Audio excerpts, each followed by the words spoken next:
They call it legacy operations. I call it babysitting the apocalypse in a windowless sub-basement. The air down here on the B2 level of the bank's Manhattan headquarters always smells the same.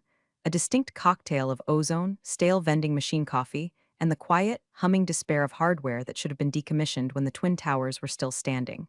I'm Linda. I'm 52 years old. I have a pack of Marlboro Reds waiting for me in my glove box like a lover I'm trying to quit. And I am the only reason 27 million distinct financial transactions happen every night between New York, London, and Tokyo. You'd think the people upstairs, the ones with the Italian suits and the teeth that cost more than my first car, would appreciate that. You'd be wrong. To them, I'm just the grumpy woman in the cardigan who refuses to use Slack because I'm too busy keeping their Ferraris fueled with digital gasoline. If you're the kind of person who enjoys watching corporate Titanic crashes in slow motion, do me a favor and hit subscribe. It helps the team, and honestly, it's cheaper than therapy for me. But back to the grime. Most people think banking is about money. It's not.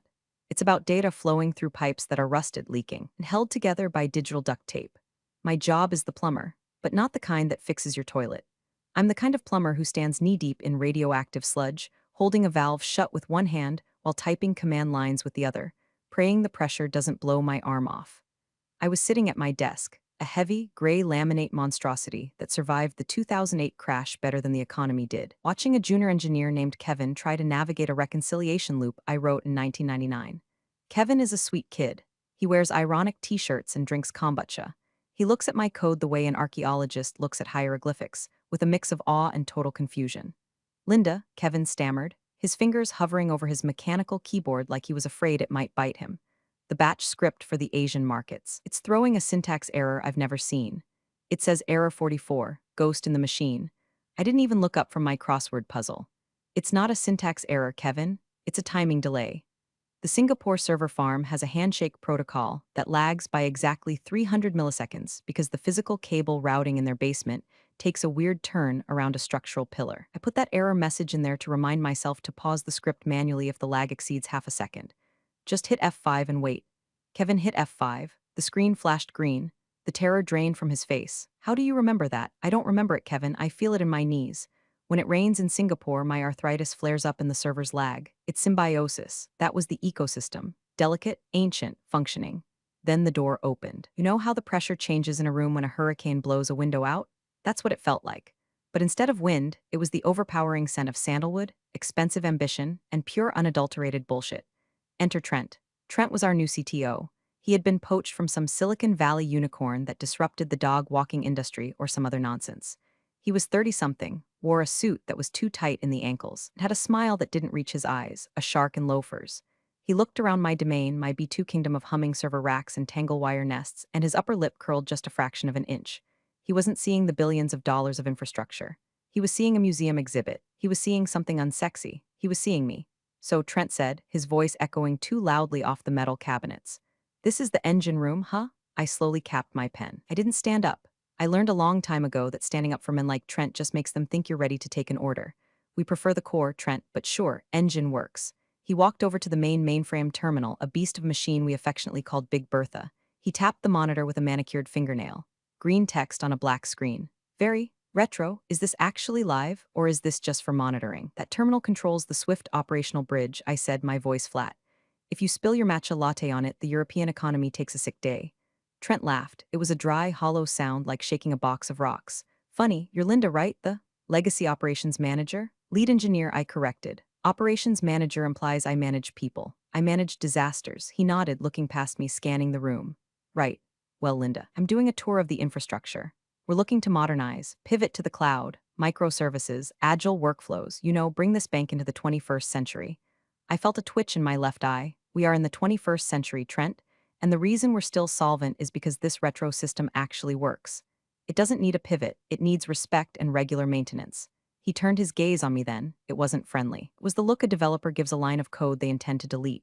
Respect is great, Linda, but scalability is better. I've been looking at the metrics. The latency down here, it's embarrassing. We're losing milliseconds. In high-frequency trading, milliseconds are millions, and reliability is billions. I shot back. You can have it fast or you can have it right. This system reconciles accounts to the penny every single night across 14 currencies. It hasn't missed a beat in 27 years. You want to replace that with a cloud server hosted in Virginia that goes down every time someone trips over a cord at Amazon? Trent smiled again, that shark-like grin widening. I think you're underestimating what modern tech can do, Linda. You've been down here a long time. Maybe, too long, you get attached to the old ways. It's natural. But we're not running a history museum. We're running a bank. He started walking toward the exit, his heels clicking sharply on the linoleum. At the door, he paused and looked back at Kevin, who was trying to merge into his chair. Nice work, kid, Trent said, ignoring me completely. We'll get you some real tools soon. Get you off this dinosaur tech. Then he left. The silence rushed back in, but it felt different now. The hum of the servers sounded less like a purr and more like a growl.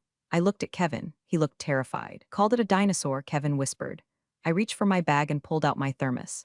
Dinosaurs ruled the Earth for 160 million years, Kevin. Humans have barely managed 200,000. He thinks he's an asteroid, but he's just a tourist. But deep down in the pit of my stomach where the anxiety usually sat, I felt something shift. It wasn't fear. I was too old for fear. It was a cold, hard realization.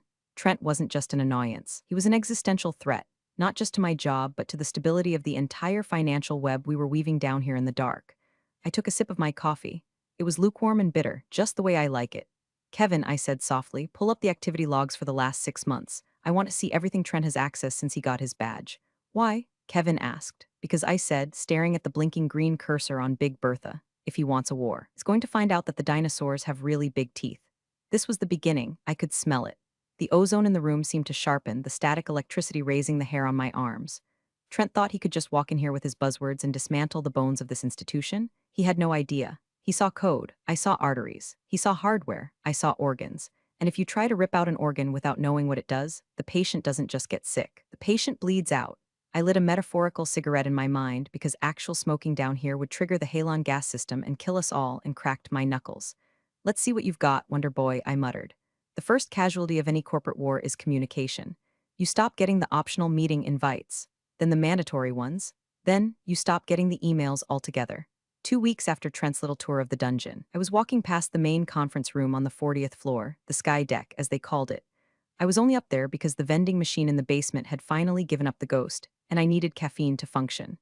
The sky deck is all glass walls, polished chrome, and people who look like they've never had a carbohydrate in their lives.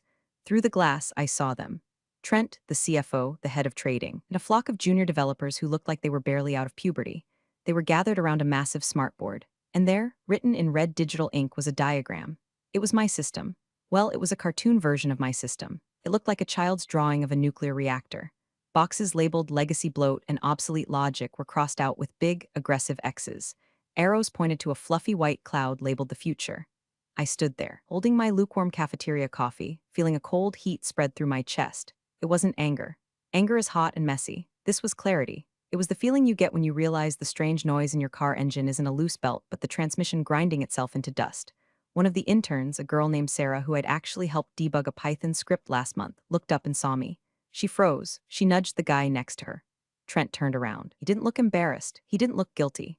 He smiled and waved, a little shoo-shoo motion with his hand, like I was the cleaning lady interrupting a board meeting. I didn't wave back. I turned and walked to the elevator, my heels sinking into the plush carpet that cost more per square foot than my house. Back in the basement, I didn't yell. I didn't throw things. I did what I've done for 27 years. I dug.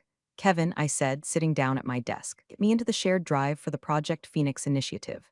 Kevin looked up from his monitor, eyes wide. I don't have access, Linda. It's restricted to the strategy team. Kevin, I said, voice low and dangerous. I am the root admin for every server in this building. I have access to God's email if he uses our Exchange server. Get me in. 2 minutes later, I was reading the documentation. And it was worse than I thought. It wasn't just a modernization plan. It was an execution order. They were planning to decommission Process X. Now, let me explain Process X to you in terms that don't require a computer science degree. Imagine the bank is a human body. The trading desk is the mouth, eating money. The accounts are the stomach. Process X is the autonomic nervous system. It's the thing that tells the heart to beat and the lungs to breathe while the brain is sleeping. It's a middleware layer I wrote in 2002 to bridge the gap between the old COBOL mainframes and the new Java-based web interfaces. It handles the overnight reconciliation. When the US markets close and the Asian markets open, there is a weird limbo period where money exists in two places at once due to time zones and settlement delays. Process X freezes the accounts for exactly 1.4 seconds, verifies the funds, and then releases them. If you remove Process X, the system doesn't know the money has moved. It tries to spend the same dollar twice. It's called a double spend attack, and in the crypto world, it destroys currencies. In the banking world, it's federal prison time and global collapse. Trent's documentation called Process X redundant latency. Redundant, I whispered, reading the PDF on my screen. He thinks it's a bug. He thinks the delay is a bug. I read further. They plan to bypass the legacy bottleneck by routing transfers directly through a new API, an API that had no concept of the 1.4-second settlement gap. I sat back in my chair, the leather creaking under my weight. The air in the room felt thinner. What is it? Kevin asked. He could sense the shift. The kid was learning. They're going to cut the brake lines, Kevin, I said, staring at the glowing screen. They think the brakes are slowing down the car, so they're just cutting them. We have to tell them, Kevin said, standing up. We have to go up there and explain it. I looked at the ceiling, imagining the meeting going on 40 floors above us. I imagined walking into that room, explaining the intricacies of transactional integrity to Trent. I imagined his shark smile. I imagined him saying, "Thanks, Linda, but we need people who can scale." "No," I said. "We don't tell them yet." "Why not?" "Because they won't listen. They have to see the wall before they believe in the crash." I started typing. Not code, notes. I created a new folder on my personal encrypted drive. I named it the autopsy. I spent the next 4 hours documenting exactly what would happen. I pulled the logs from 2008 when a glitch in the old system caused a similar error. I pulled the patch notes where I fixed it. I traced the dependencies. I mapped the entire neural network of the bank's transfer system. By 6 p.m., I had a dossier that proved mathematically that Trent's plan was suicide. But I knew it wasn't enough. Facts don't matter to men like Trent. Narratives matter. And his narrative was new as good, old as bad. I was old, therefore I was bad. I packed up my bag. I put on my coat, a heavy wool trench that had seen better days. "Kevin," I said on my way out, "do not fix anything this week unless it is literally on fire. If a server lags, let it lag. If a report is late, let it be late. But why?" Because I said, pausing at the door, "They need to feel the weight of what we carry. If we keep making it look easy, they'll think it's useless." I walked out into the cool evening air of Manhattan. The city was alive, lights blinking, cars honking. A chaotic, beautiful mess. It worked because thousands of invisible people like me kept the traffic lights timed and the subways running. Trent wanted to fire the invisible people. I lit a cigarette, the flame of the lighter illuminating my face for a brief second in the darkening street. I took a deep drag, the smoke filling my lungs, familiar and toxic. "All right, Trent," I whispered to the glass tower looming behind me. "You want to drive the car? Here are the keys, but don't come crying to me when you hit the tree." I went home, poured myself a glass of cheap Merlot, and waited. The strategy session was over. The war was just beginning. And I had the ultimate weapon. I knew how the world ended. He didn't even know it was fragile. The request came down on a Tuesday morning, flagged with high importance red exclamation points.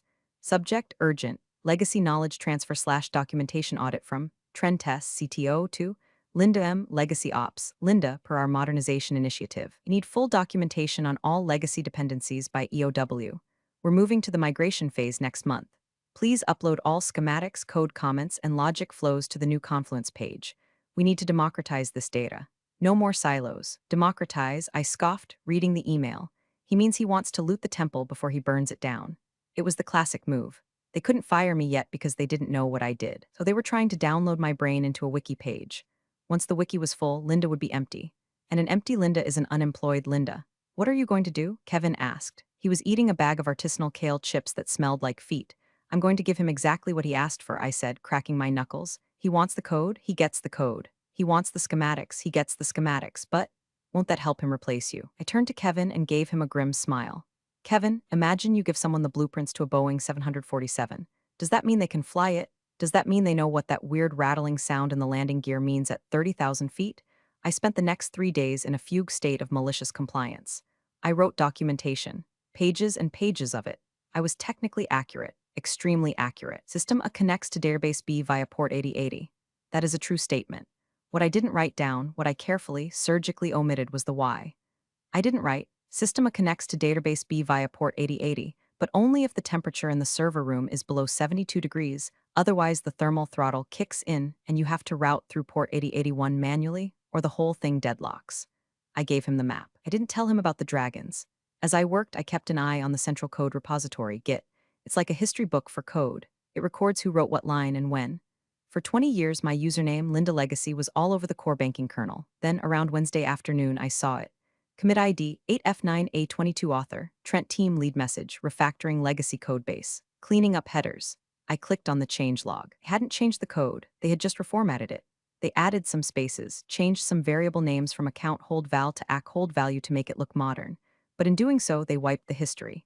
The line that said last edited by Linda Legacy in 2004 was gone, replaced by last edited by Trent Team Lead in 2024. It was a digital assassination. They were erasing me. I watched my name disappear from the files, file by file, like Marty McFly's siblings fading from that photograph. It hurt. I'm not going to lie. I'm a cynic, I'm tired, and I'm bitter, but I'm also proud. I built this. I kept the lights on through the 2008 subprime crisis while these kids were still in diapers. I patched the Y2K bug while the rest of the world was partying like it was 1999. And now, some 25-year-old with a degree in user experience was pasting his name over my work. I stopped typing. I looked at the documentation I was writing. It was too helpful. Even without the Y, it was too good. I highlighted the section on the overnight settlement bridge, the critical piece, the heart of the beast. Delete. I rewrote it. The overnight settlement bridge handles routine data transfer. It is a standard SQL query. Standard, I whispered. Good luck with that. I wasn't just hiding the landmines anymore. I was polishing them so they looked like stepping stones. Thursday came, I uploaded the documents. The file size was impressive. 400 pages of technical jargon, flowcharts, and diagrams. It looked like a masterpiece of transparency. To the untrained eye, it was the keys to the kingdom. To me, it was a suicide note addressed to the bank's solvency. Trent replied 10 minutes later. Thanks, Linda. I'll take it from here. Great work on the handover. Handover. The word hung in the air like a bad smell. I stood up and walked over to the main server rack. The lights were blinking, steady, rhythmic green, thump, thump, thump, thump, the heartbeat of the bank. I reached out and touched the cold metal of the casing. I'm sorry, old girl, I murmured to the machine. They don't love you like I do, they're going to hurt you. Kevin was watching me. He looked scared. He'd seen the Git history too. He knew what was happening. Linda, he said, they're pushing the new code to the staging environment on Monday. The refactored version. I know, I said, if they push that to production. Without the middleware, chaos, I finished for him. Should we stop them? I looked at Kevin. I looked at the coffee stain on the carpet. I looked at the picture of my cat taped to my monitor. I thought about the 401k matching they had cut last year. I thought about Trent's shark smile. I thought about my name being erased from the history books. No, Kevin, I said, my voice ice cold. We don't stop them, we let them learn. But the clients, the transfers, are not my problem anymore, I said. According to the new documentation, I'm just a legacy operator. And legacy operators don't understand the cloud, right? I sat back down. I opened a solitaire window. Trent wants to be the captain, I said, moving a red king onto a black. Let's let him steer the ship. I had mapped out the disaster. I knew exactly where the iceberg was. I knew exactly how fast they were going. And I had just handed the captain a map where the iceberg was labeled open water. It was cruel. It was petty. It was professional malpractice. And it felt absolutely fantastic. Friday, the day of the all-hands Operation Sync. It's a conference call that involves 40 people, 35 of whom have no business being there. It's mostly managers congratulating each other on alignment and bandwidth. I usually put it on mute and listen to true crime podcasts, but today I was listening. Today was the go/no-go decision for Monday's rollout. The voice on the speakerphone was Trent's. He sounded pumped. He sounded like a high school quarterback before the homecoming game. All right, team, Trent boomed, his voice crackling slightly over the Polycom unit that sat in the center of my desk like a plastic spider. We've reviewed the legacy docs provided by Linda. Thanks for that, by the way, and the refactoring is looking solid. The dev team has successfully mirrored the database structure in the new cloud environment. We are looking green for a Monday morning cutover of the settlement layer. The room went silent. Well, the virtual room. I leaned forward. I pressed the unmute button. It made a loud beep that probably echoed in the sleek conference room upstairs. Trent, this is Linda, I said. My voice was calm, measured, the voice of a flight attendant telling you to brace for impact. Go ahead, Linda, Trent said, a hint of impatience in his tone. He wanted a victory lap, not a Q&A. I'm looking at the staging logs, I said, staring at the screen where Kevin had pulled up the test results. I see you've successfully mirrored the database, but I'm not seeing the latency emulation for the Asian market handoff. The new API is processing requests instantly. Exactly, Trent interrupted. That's the point, Linda. We eliminated the lag. We're real-time now. No more waiting for your ghosts to clear. Trent, I said, choosing my words with the precision of a bomb defusal technician. The lag isn't a bug. It's a reconciliation window. If you process instantly, before the foreign exchange desk confirms the rate, you're going to execute transfers at the previous day's closing price. If the yen swings more than 0.5% over the weekend, we're going to be eating the difference on about $4 billion worth of trades. There was a pause, a long, heavy pause. For a second, I thought he might listen. I thought maybe, just maybe, the sheer number 4 billion would penetrate his reality distortion field. Then, a chuckle. Linda, Linda, Linda, Trent said. The condescension dripped from the speakerphone like molasses.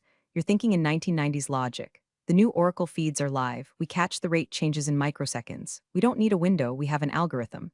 An algorithm that was tested on historical data, I countered. not live market volatility. Look, Trent snapped, his patience gone. I know it's hard to let go. You built a system that worked for its time. But frankly, a script kid could code circles around your old batch files today. We're moving forward. The decision is made. Monday, 9 o'clock a.m., we flip the switch. A script kid. The insult hit me in the chest. I've spent weekends sleeping on the floor of this server room. I've missed birthdays, anniversaries, and one funeral to keep this bank running. I wrote the code that saved them from the flash crash of 2010. He compared me to a teenager in a hoodie copying code from Stack Overflow. I looked at Kevin. His jaw was on the floor. He looked at me, waiting for the explosion. Waiting for me to scream, to resign, to threaten. I smiled. It was a terrifying smile. It was the smile of a predator that has just stopped hunting and decided to simply wait for the prey to die of stupidity. Understood, Trent, I said into the phone. You're the CTO, it's your call. Just let me know when the circle's complete. Will do, Trent said, dismissing me. All right, moving on to the marketing updates. I muted the phone, I stood up.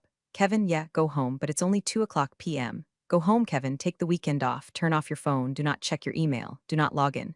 Linda, what are you going to do? I walked over to the main console. I pulled up my personal admin script, the one called the janitor. It was a collection of automated patches, cron jobs, and error catchers that I had running in the background for years. It was the invisible safety net that caught all the mistakes the sloppy junior devs made. It was the thing that scrubbed the data, checked the dates, and paused the system when it got too hot. I'm going to do exactly what Trent wants, I said. I'm going to stop interfering. I'm going to let his superior code run without my obsolete crutches. Typed a command, sudo service janitor stop. The terminal prompted me, are you sure? Y/N I didn't hesitate. I hit Y, then enter. A series of small green lights on the server rack flickered and went dark. The hum of the room changed pitch. It became slightly louder, slightly rougher. The safety rails were gone. I'm just letting the script kid drive, I said. I grabbed my purse. I grabbed my coat. I looked around the room one last time. See you Monday. Bring popcorn. I walked out of the building with a lightness in my step I hadn't felt in years. The weight was gone. It wasn't my bank anymore. It was Trent's bank. And Trent was about to find out that gravity is a very harsh mistress. The canary had stopped singing. Now the gas was filling the mine. Monday, 7:45 a.m. The office was buzzing with that specific Monday energy, half dread, half caffeine. People were talking about their weekends, their brunch spots, their kids' soccer games. They were oblivious. They were walking on the deck of the Titanic, complaining about the buffet, while I knew the iceberg was already in the hull. I sat at my desk in the basement. I didn't turn on my usual array of fix-it scripts. I didn't open the terminal windows I usually kept open to monitor the health of the database. Instead, I opened a single dashboard, global transaction volume, real time, and I made a cup of tea, Earl Grey, hot. Kevin came in at 8:15. He looked pale. He looked like he hadn't slept. Did you turn it back on? He whispered, putting his bag down. Turn what back on? I asked innocently, blowing on my tea. The janitor script, the safety net. Trent said our legacy tools were holding us back, Kevin. I wouldn't want to impede progress. Kevin swallowed hard. He pulled up his chair and logged in. Oh God, he muttered. The pre-market queue is already building up. New API isn't batching them. It's trying to push them all through at once. Scalability, I said, taking a sip. 8:30 a.m. The markets in London were closing their midday gap. The New York pre-market was heating up. On the dashboard, a line that was usually a gentle curve started to look like a jagged mountain range. Upstairs, I knew Trent and his team were in the war room. They were probably high-fiving. They were probably looking at their own dashboards, ones that showed CPU usage and cloud uptime. Those dashboards were green because the cloud was up. The servers were running. The problem wasn't hardware, it was logic. And logic doesn't show up on a CPU graph until it destroys the data. 8:45 a.m. The auto-purge scheduler, a nasty little utility that deletes orphan transaction records to save space, woke up. Normally, my scripts put a leash on this dog, telling it, down, boy. Wait until verification. Today, the dog was off the leash. I watched the log file scrolling on my secondary monitor. Deleting record ID, 994,822, success. Deleting record ID, 994,823, success. It's eating them, Kevin whispered, horror in his voice. The new system isn't tagging the pending transfers correctly, so the purge script thinks they're junk data. It's deleting live wire transfers. It's just cleaning up the environment, I said, very efficient. Linda, that's the payroll batch for a Fortune 500 company. Oops, I said, no emotion, just a flat observation. 8:55 a.m., my phone rang. It was the help desk manager. Hey Linda, we're getting a few tickets from the Asia Pac team. They say their end-of-day reconciliation numbers are off. Like, way off. Can you check the batch? I'm sorry, I said. Per the new directive, all legacy batch operations have been deprecated. You'll need to route that ticket to the cloud migration team. Trent is the point of contact, but they don't answer the phone. I guess they're busy scaling, I said and hung up. 9 o'clock a.m. Opening bell on Wall Street, the floodgates opened. The volume on the dashboard spiked vertically. It went from a mountain range to a rocket launch. The new API, stripped of my bottleneck middleware, accepted every single connection request simultaneously. It was beautiful in a destructive way. It was like watching a dam burst. The system wasn't rejecting the traffic, it was swallowing it, and because the internal logic was broken, because the old guard checks were gone, it was processing garbage. Money was moving, but it was moving to nowhere. It was moving into the void. 9:02 a.m. The first alarms started, not the digital ones, the real ones. I heard shouting in the hallway. Kevin was gripping his desk so hard his knuckles were white.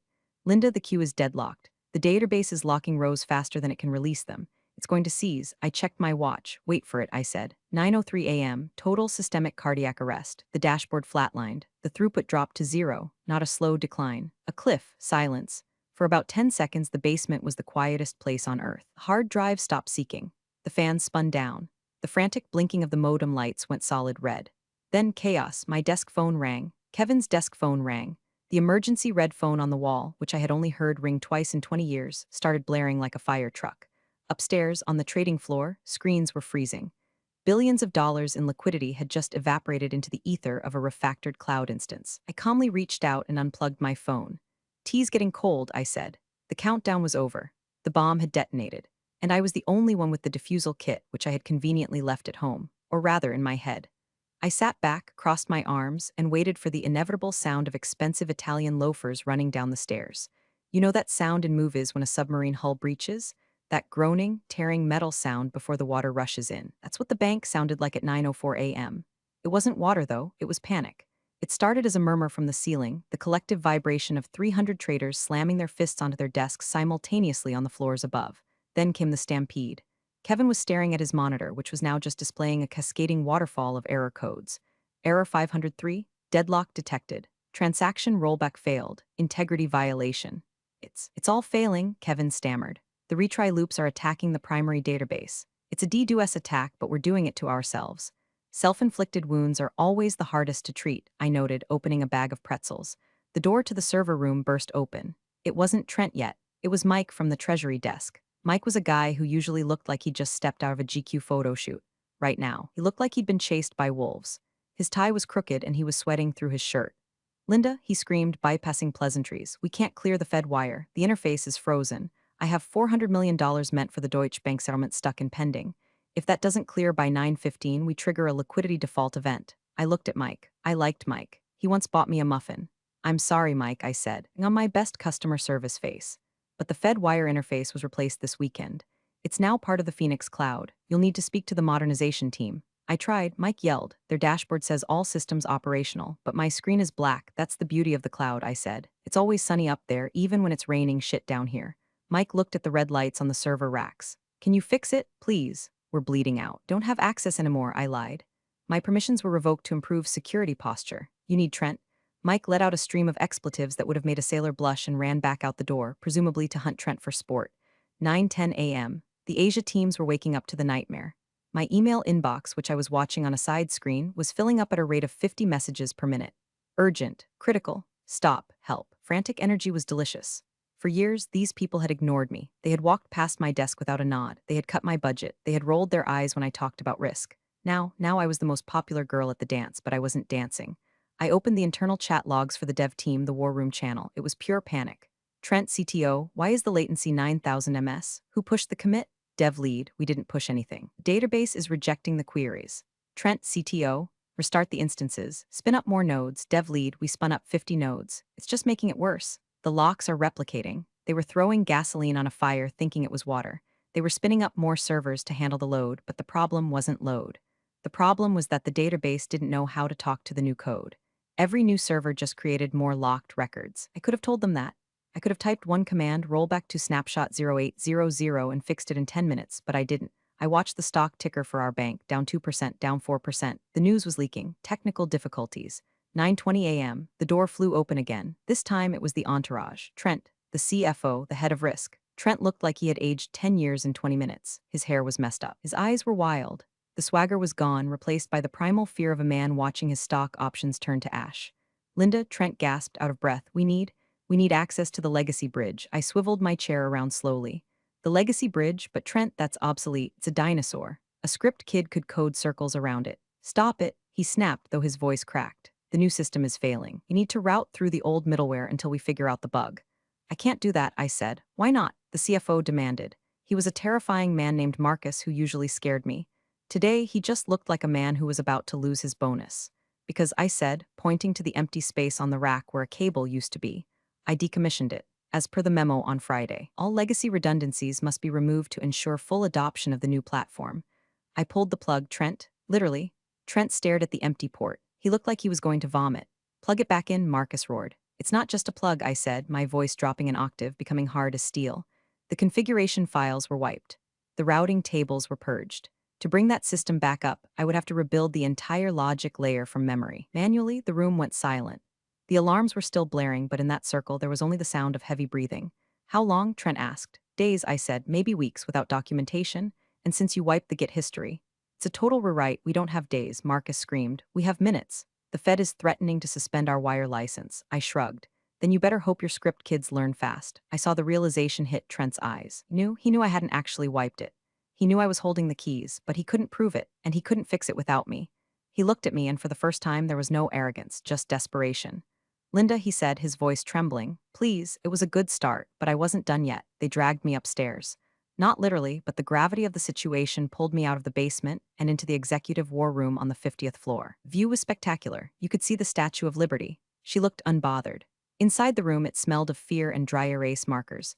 The massive screens on the wall were red, all red. A global map of the bank's operations looked like it had chicken pox. There were about 15 people in the room. Developers, VPs, PR crisis managers. They were all yelling into phones or typing furiously on laptops. When I walked in, the room quieted down. It was like the doctor walking into the waiting room to tell the family the surgery went wrong. Status, Marcus, the CFO, barked. He was pacing the length of the table. Trent was slumped in a Herman Miller chair, looking at a tablet. We tried to fail over to the backup data center in New Jersey, but what? Marcus demanded. But the backup was configured to mirror the live environment, Trent whispered. It replicated the error. New Jersey is dead too. Of course it was. Because they didn't understand that redundancy means having a different system, not a clone of the broken one. We are currently blind, the head of risk said, his face gray. We don't know who owns what. We have trades settling in Tokyo that we can't verify. If we don't get the ledger back online by 10 o'clock a.m., the cascade effect triggers default clauses in our counterparty contracts. We are looking at billions in liability, not to mention the reputational damage. We are done. Everyone looked at Trent. Trent looked at the table, then Marcus looked at me. Linda, Marcus said. His voice was different now. It wasn't the voice of a boss, it was the voice of a customer. Trent says you can't bring the old system back. Is that true? I walked to the whiteboard. I picked up a black marker. I ignored the millions of dollars of technology in the room and drew a simple square. This is the bank, I said. I drew a line coming out of it. This is the money. I drew a jagged line cutting the connection. This is Trent. There was a nervous shuffle in the room. The system isn't dead, I said, capping the marker. It's in a coma. The logic is confused because you fed it contradictory instructions. You told it to be fast and safe without the mechanism that ensures safety. Can you wake it up? Marcus asked. I can, I said. Trent's head snapped up. You said the files were wiped. I lied. Said simply, I'm a sysadmin, Trent. We never delete anything, we just hide it. A wave of relief washed over the room. I saw shoulders drop. I saw smiles start to form. They thought it was over. They thought the janitor was going to clean up the mess and they could go back to their lattes. Just tell us what to do, Marcus said, checking his watch. We have 20 minutes. I'm not telling you anything, I said. The relief vanished. Excuse me? Marcus stepped forward. Linda, this is insubordination. I am ordering you to fix this system. I laughed. It was a genuine, hearty laugh. Insubordination? Marcus, I'm an at-will employee in a legacy role that is slated for elimination next month. You can fire me. Go ahead. Fire me right now. Marcus froze. He knew he couldn't. If he fired me, the bank died. I don't work for you right now, I said, leaning against the mahogany table. Right now, I am an independent contractor. My services are in very high demand. This is blackmail, Trent hissed. No, Trent, I said, looking him dead in the eye. This is capitalism, supply and demand. You have a demand, a functioning bank. I have the supply, the code. The price just went up. I looked around the room. I saw the fear. I saw the realization that their fancy titles and MBAs were useless against 27 years of spaghetti code and intimate knowledge of where the bodies were buried. You want the legacy system back? I asked. You want the dinosaur to save you? Yes, Marcus said through gritted teeth. What do you want? I pulled a yellow post-it note from my pocket. I had written it out while I was drinking my tea. I slapped it onto the whiteboard, right in the center of the square I had drawn. Let's talk numbers. The yellow post-it note looked comically small on the massive whiteboard, but everyone in the room leaned in to read it. Consulting fee, $10,000 and 0 cents per hour. Minimum 4 hours. Payment terms, immediate wire transfer. Prepaid $10,000 an hour? Trent sputtered. That's extortion you make. What? $80,000 a year. I made 85, I corrected him. But that was the employee Linda rate. That rate included benefits, a false sense of security, and the privilege of being ignored. The contractor Linda rate includes a premium for emergency recovery of a catastrophic failure caused by executive incompetence. This is ridiculous, Marcus, the CFO, fumed. We can't just wire a consultant $40,000 on the spot. There are procurement processes, vendor onboarding, compliance checks. I checked the digital clock on the wall. 9:42 a.m. The Asian market's close in 18 minutes, I said calmly. If the reconciliation isn't done by then, the Tokyo Exchange will flag our trades as failed. Do you know what the penalty is for a failed settlement of this volume? It's usually about 0.5% of the total value. I did some mental math. On $4 billion, that's $20 million, plus the SEC fines, plus the lawsuit from the shareholders. I turned to Marcus. So, you can lose $20 million in 18 minutes, or you can pay me 40 grand right now. It's a simple ROI calculation, Marcus. I thought you guys loved those. Marcus looked at the clock. He looked at the red screens. He looked at me. He was sweating. He realized that I wasn't bluffing. He also realized that I was right. 40,000 was a rounding error compared to the disaster unfolding. Can you actually fix it? He asked, his voice low. In 18 minutes, I can fix it in 12, I said. Marcus pulled out his phone. He dialed a number. Get me Treasury. Yes, emergency override. I need a wire transfer pushed through immediately. Beneficiary? He looked at me. LLC is named Legacy Solutions, I said. I set it up last night.